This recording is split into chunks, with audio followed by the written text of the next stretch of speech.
마가복음 11장. 그들이 예루살렘에 가까이 와서 감람산 근처 벳바게와 베다니에 이르렀을 때에 예수께서 두 제자를 먼저 보내시며 말씀하셨다. 저쪽에 있는 마을로 들어가라. 마을에 들어서면 아직 아무도 타보지 않은 새끼 나귀 한 마리가 매여 있는 것이 눈에 띌 것이다. 그것을 풀어서 이리로 끌고 오라. 만일 누가 왜 그러느냐고 묻거든 우리 주님이 쓰시겠답니다 하고 말하라. 그러면 곧 보내줄 것이다. 두 제자가 마을 어귀에 가보니 과연 어린 나귀가 집 앞 길가에 매여 있었다. 그래서 그것을 풀고 있는데 거기 서 있는 사람들이 그 나귀를 왜 풀어 가는 거요?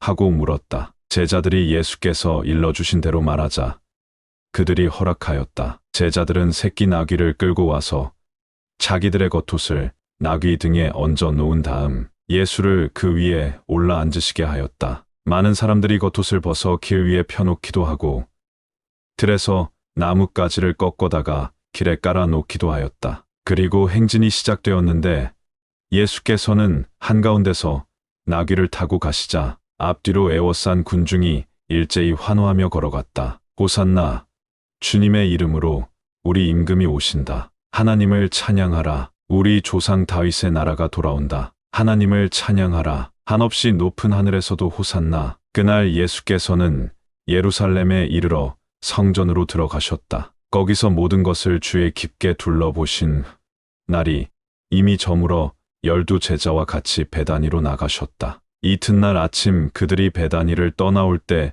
예수께서 시장기를 느끼셨다. 그때 잎이 무성한 무화과 나무 한 그루가 멀지 않은 곳에 서 있는 것을 보시고 혹시 그 나무에 열매가 있을까 하고 가까이 가보셨다. 그러나 잎사귀뿐이고 열매는 없었다. 아직 무화과 철이 아니었기 때문이다. 그래서 예수께서는 그 나무를 향하여 이렇게 저주하셨다. 너는 이제부터 영원히 열매 맺지 못할 것이니 누구도 너에게서 열매를 따먹지 못할 것이다. 제자들도 이 말씀을 듣고 있었다. 일행이 예루살렘에 도착하자 예수께서는 성전 안으로 들어가 거기서 팔고 사는 사람들을 다 쫓아내시고 환전상들의 탁자와 비둘기, 장수들의 의자를 둘러엎으셨다. 또 물건들을 가지고 성전뜰을 지나다니는 것도 못하게 하셨다. 예수께서 그들을 가르치며 말씀하셨다. 나는 시온산 위에 있는 나의 성전을 세계 만민이 다 와서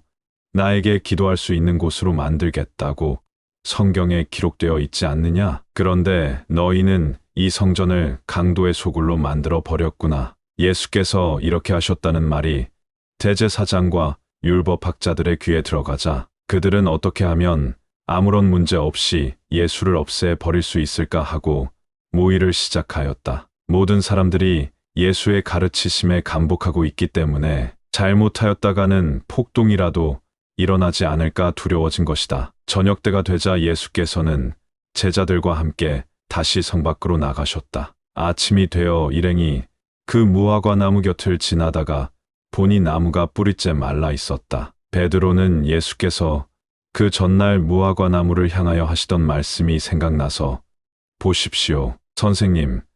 선생님께서 저주하신 저 무화과 나무가 말라 버렸습니다 하고 말하였다. 예수께서 대답하셨다. 만일 너희가 이 산더러 저 바다로 빠져라고 하더라도 너희 마음에 의심을 품지 않고 그대로 되리라고 믿으면 그대로 이루어질 것이다. 내 말을 잘 들으라. 너희가 기도하고 구하는 것은 이미 받은 줄로 믿으라. 그러면 그대로 이루어질 것이다. 그러나 너희가 기도할 때에 어떤 사람과 서로 등진 일이 생각나거든 그를 먼저 용서하라. 그래야만 하늘에 계신 아버지께서도 너희 죄를 용서하여 주실 것이다. 만일 너희가 다른 사람의 잘못을 용서해 주지 않으면 하늘에 계신 너희 아버지께서도 너희의 잘못을 용서해 주시지 않을 것이다. 일행은 다시 예루살렘으로 들어갔다. 예수께서 성전틀을 거닐고 계실 때에 대제사장과 율법학자와 장로들이 와서 무슨 권한으로 그런 일을 하였소?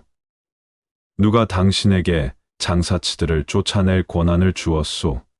하고 따졌다. 예수께서 대답하셨다. 내가 한 가지 묻겠다. 너희가 내 질문에 대답하면 나도 말해 주겠다. 세례 요한을 하나님이 보내셨느냐? 아니면 사람이 보냈느냐? 그들은 자기들끼리 만일 하나님이 그를 보내셨다고 대답하면 그런데 왜 그를 받아들이지 않았느냐고 할 것이고 또 만일 하나님이 보낸 것이 아니라고 하면 요한을 예언자로 굳게 믿고 있는 사람들이 큰 소동을 일으킬 것이오 하고 서로 의논하다가 우리들은 대답하지 않겠소 하였다. 그러자 예수께서는 그러면 나도 너희 질문에 대답하지 않겠다고 말씀하셨다.